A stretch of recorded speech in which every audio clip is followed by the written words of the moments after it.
একটা খবর বলছি, আগামীকাল অনেকেরই দিনটা বদলে দিতে পারে, কারণ ঝড় আর ভারী বৃষ্টি দুটোই একসাথে নামতে চলেছে। তুমি হয়তো ভাবছো, আরে বৃষ্টি তো রোজই হয়, কিন্তু এবার ব্যাপারটা অন্য। আগামীকাল দুপুরের আগেই আকাশ কালো হবে, বাতাসের গতি হঠাৎ বেড়ে যাবে, আর তুমি যে জায়গায় আছ সেখানেই প্রভাব পড়বে। সোজা কথায় ঝড়ের চোখ এখনো দূরে, কিন্তু তার বাহিরে থাকা বৃষ্টির ব্যান্ডগুলো ইতিমধ্যে ঢুকতে শুরু করে দিয়েছে। আর শব্দটা শুনে রাখো, হেভি রেইন সেল, ওগুলো কাল একটার পর একটা তৈরি হবে।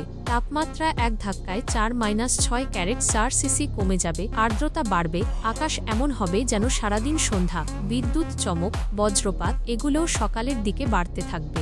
সবচেয়ে বড় ব্যাপার, এবার পানি জমার গতি আগের থেকে দ্বিগুণ, মানে 20 মিনিটের বৃষ্টিতেই রাস্তা জলময়। যেখানে বাতাস সাধারণত 10-12 কিমি থাকে, সেটা বাড়তে বাড়তে 30-40 কিমি স্পিডে পৌঁছে যেতে পারে। কিছু জায়গায় হঠাৎ ঝোড়ো দমকা হাওয়াও আসবে, আর এই দমকাই সবচেয়ে বেশি বিপজ্জনক। আগামীকাল যারা খুব জরুরি না হলে বাইরে বের হবে, একবার ভাবো। অনেকেই ভাবে এখন তো শান্ত, বেরিয়ে পড়ি, কিন্তু ঝড়ের সবচেয়ে খারাপ দিক হলো এটা চুপ করে থাকে, তারপর 1 সেকেন্ডে সব বদলে দেয়। মোবাইল চার্জে রাখো, ব্যাগে একটা পলিথিন বা রেইন কভার রাখো, হেলমেটে ভিজিবিলিটি কমে গেলে গতি কমাও, রাস্তায় বড় গাছের নিচে দাঁড়িও না, আর জল জমে থাকা রাস্তায় বাইক বা স্কুটার নিয়ে ঝুঁকি নিও না। অনেকেই ভাবে আমার কিছু হবে না, কিন্তু আবহাওয়ার একটুখানি ভুল হিসাব বড় ঝামেলায় ফেলে দিতে পারে। এটা মাথায় রেখো, আগামীকাল সকাল থেকে দুপুর পর্যন্ত সময়টাই সবচেয়ে টাফ। যদি বাইরে যেতেই হয়, আগে আপডেট দেখে নেবে। আকাশ ঠিক আছে মানে সব ঠিক, এই ভরসায় থেকো না। তুমি সচেতন থাকলে তোমার পরিবারও নিরাপদ থাকবে। অবহেলা ছোট,